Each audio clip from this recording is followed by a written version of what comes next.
आज हम एक ऐसी आवाज की कहानी जानेंगे जिसने पीढ़ियों को अपना दीवाना बना दिया है और जिनके बिना संगीत की दुनिया अधूरी लगती है।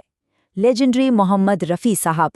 चलिए उनके बचपन की उन खूबसूरत और जज्बाती यादों में गोता लगाते हैं और उस बुनियाद को समझने की कोशिश करते हैं जिसने इस महान गायक को तराशा। एक छोटा सा गांव और एक आवाज जो दुनिया बदलने वाली थी।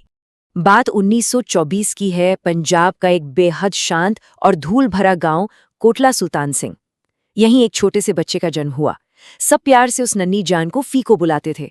परवरिश एक बेहद कंजर्वेटिव नाई परिवार में हो रही थी, जहां संगीत या गाना बजाना बिल्कुल गुनाह के बराबर माना जाता था। पिताजी इसके एकदम सख्त खिलाफ थे। बड़ी हैरानी होती है ये सोचकर कि इतने सादे और सख्त माहौल में क्या किसी ने ख्वाब में भी सोचा होगा कि सदी की सबसे महान आवाज वहीं परवान चढ़ रही है। एक फकीर की दुआ, और वहीं से शुरू हुआ आवाज का वो अनूठा जादू।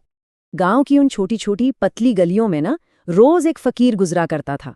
उसके हाथों में एक बहुत ही साधारण सी सारंगी होती थी और हमारा नन्हा फीको वो उस गाते हुए फकीर के पीछे पीछे मीलों तक बिना थके चुपचाप चलता रहता था।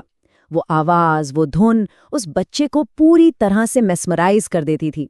बिल्कुल जैसे एक सूखी जमीन पानी की हर बूंद को सोख लेती है, ठीक वैसे ही वो नन्ही सी रूह उन रूहानी धुनों को अपने अंदर एब्जॉर्ब कर रही थी और उन्हें कॉपी करने की कोशिश करने लगी थी। ये किस्सा सच में बहुत इमोशनल करने वाला है। एक दिन उस फकीर ने नन्हे रफ़ी को अपने पीछे पीछे आते और गुनगुनाते हुए सुन लिया। जब उसने उस बच्चे को करीब बुलाकर गाने को कहा तो वो तुरंत उस रॉ टैलेंट को पहचान गया। रफ़ी साहब खुद अक्सर याद करते थे कि कैसे उस फकीर ने उस दिन उन्हें दुआ दी थी।